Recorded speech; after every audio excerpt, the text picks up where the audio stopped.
guys, so here to talk about equilibrium, which is just when chemical reactions are reversible. So you'll need your notes and your pen and paper. So we're going to talk about what chemical equilibrium is and just kind of different examples with them. So we say that equilibrium is a dynamic state, meaning a state that's something that's always changing, in which opposing processes occur at the same time. So say, for example, you had a solid water, ice. It will be melting at the same rate as it will be coming back to or condensing or becoming back as a solid. So the rates of the forward reaction are equal to the rates of the reverse reaction. This is something that you want to hone in on and make sure that you emphasize this in your notes as well. That's an easy multiple choice question to have. The concentrations from the reactants and products end up being constant, but that does not mean, that you're having the same amount of reactants as you do the products. So you want to make sure that you emphasize that as well. The concentrations become constant. Again, that does not mean that you have equal amounts of the reactants and products. And it ends up being a closed system, especially if you have a gas. We want to make it a closed system so that no gas particles are leaving, otherwise the reaction is not going to occur properly. So here's an example with two fish tanks. Left-hand side you have 10 orange fish, on the right-hand side you have 14 green fish. And right now there's a barrier between the two fish tanks, so those two populations can't intermingle. So here we start to look at what happens when you remove that barrier. You end up seeing some of the orange fish move from the left tank to the right tank, and some of the green fish move from the right tank to the left tank. So they're starting to become more equilibrium. So think about diffusion back in bio.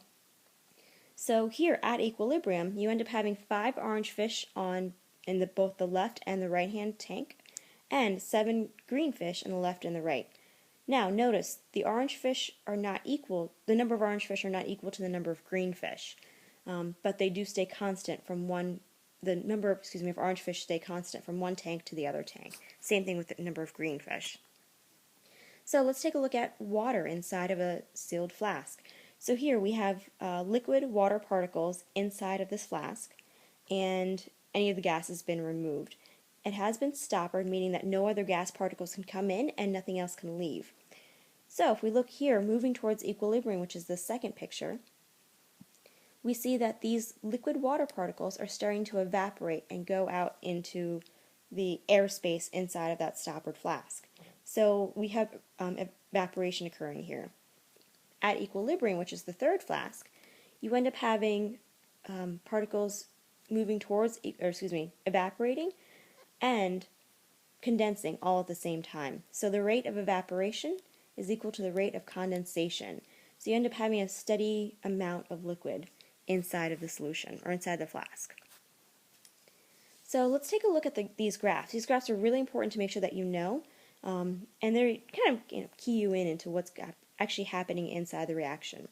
So let's take a look at the reactants. You have SO2, which is in red, so we'll emphasize that red part right there.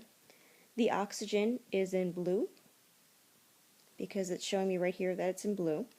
And then that SO3 is in green, so we'll emphasize that green right there. So here's what's happening. You have concentration on the y-axis and time on the x-axis. So here we're looking at what happens to the concentration as the reaction's actually progressing. So you start out with SO2, which is right up here. It's starting to decrease as the reaction's actually occurring. Same thing with the O2. It had a little bit less O2. In fact, you can tell SO2 had 2 moles, oxygen only had 1 mole. So it was pretty much half the amount of O2 as SO2. But still, that oxygen's still going to be decreasing. Then here, initially at time 0, you have no SO3. That makes sense because the reaction hasn't actually started yet. But as the reaction progresses, you end up having more and more of SO3. So you have certain points that are occurring in here. And let's erase some of these just so you can see them. So at time 0, you have reactants, but you don't have any products. Your products will start to increase, your amount of reactions will start to decrease. You have certain points right here where they intersect. So in fact here, the amount of SO3 is equal to the amount of O2 at that point right there. At this point, you have the amount of SO2 being equal to the amount of SO3. These are the only 2 times where any of your reactants are equal, the concentration of your reactants are equal to the concentration of your products. Eventually, you see both of them starting to level off, and that's a sign of these equilibrium reactions or graphs. So right around here, they start to become a little bit more constant. That shows that these are all at equilibrium over here on the right-hand side. On the left-hand side of that line that I just made, they're not at equilibrium. So when you start to see that the line becomes more horizontal and is constant, that is when we have equilibrium occurring. Meaning that as much SO3 as you're making, you're producing SO2 and oxygen at that same constant rate. So here again, all those concentrations are constant. They're not equal to one another, but they're constant. Here we have the reverse occurring. Well, pretty much the same thing's occurring there, but we want to see that the graph before, showed it in the forward reaction or forward direction. This is showing the reverse direction, and here's how I know that. You have SO3 in the products, and they're right there. So you have a certain concentration of SO3, and then here you're starting out with no SO2 or O2. So you end up having this reaction occurring in the reverse direction, where the amount of SO3 decreases, but the amount of SO2 and O2 increase. Again, it starts to level off maybe around here. So this point here on out is at equilibrium. Again, you know it's at equilibrium because the amount of SO3 is constant.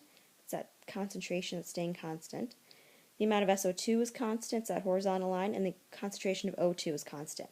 Note that these are not equal to one another. The concentrations aren't equal to one another. Right, so to summarize, rates of the forward reaction equal to the rates of reverse reaction, and make sure that you know how to read those equilibrium graphs. Have a great day, guys.